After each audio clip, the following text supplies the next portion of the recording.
Ah, vous êtes là, je suis super content de vous retrouver. Aujourd'hui, nous allons voir ce qu'est le surentraînement. C'est parti. Le surentraînement, qu'est-ce que c'est? Le surentraînement, on peut dire aussi les crampes, des courbatures musculaires et bien sûr les déchirures musculaires. Donc ensemble, nous allons voir les causes du surentraînement. Nous allons voir qu'est-ce que cause les déchirures musculaires, donc le surentraînement, et donc ce qui peut en occasionner. Donc en 1, la fatigue musculaire qui est beaucoup trop importante.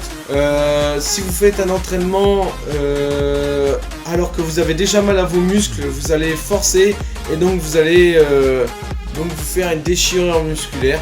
Donc là, ici, après, en 2, on va arriver sur un effort trop violent. Admettons que vous n'arrivez pas à porter quelque chose et vous forcez, et ben vous allez tout simplement vous broyer un muscle et ça serait complètement dommage puisque vous allez après être un peu embêté pour faire de la musculation. Donc faites très attention à celui-là. Donc en 3, on a l'entraînement excessif. Donc là, c'est un muscle qui est trop sollicité par entraînement. Admettons, le lundi, vous faites les pecs. Le mardi, vous faites les pecs et le mercredi, vous recommencez encore une fois. Là, ici, c'est très dangereux. Vous allez forcément avoir des problèmes au niveau des muscles. Et bon, solliciter un seul muscle ne va pas vous donner tous les muscles à côté. Donc faites très attention aussi à cela. Et n'oubliez pas de favoriser aussi vos autres muscles. Ensuite, en 4e position, nous arrivons sur un entraînement insuffisant. Donc pourquoi un entraînement insuffisant? Ici c'est tout simplement un muscle qui n'est pas échauffé. Et un muscle qui n'est pas échauffé, c'est la porte ouverte aux blessures, vous le savez très bien.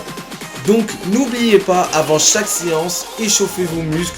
Étirez-vous en fin de séance afin d'éviter les courbatures le plus possible. Ensuite, nous arrivons sur la dernière cause, donc la 5e cause. Ici, c'est une élongation mal soignée. Ce que j'appelle une élongation mal soignée, c'est un muscle qui est déjà en position de faiblesse. Donc, admettons que vous voulez te fouler et vous continuez à faire un effort dessus. Ici, vous allez droit vers une blessure. Et donc, après, admettons 5 mois d'arrêt de muscu.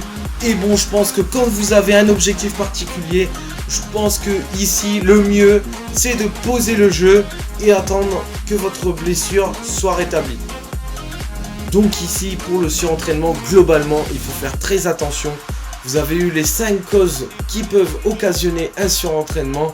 Et n'oubliez pas, pour soigner tout ça, il suffit du temps, de faire attention à comment vous effectuez vos entraînements, de bien respecter chaque geste. Car sinon votre corps va vous mettre une limite et ensuite il se peut très bien que vous ayez des problèmes et que vous n'y arrivez plus. Sur ce, j'espère que cette vidéo sur le surentraînement vous aura plu.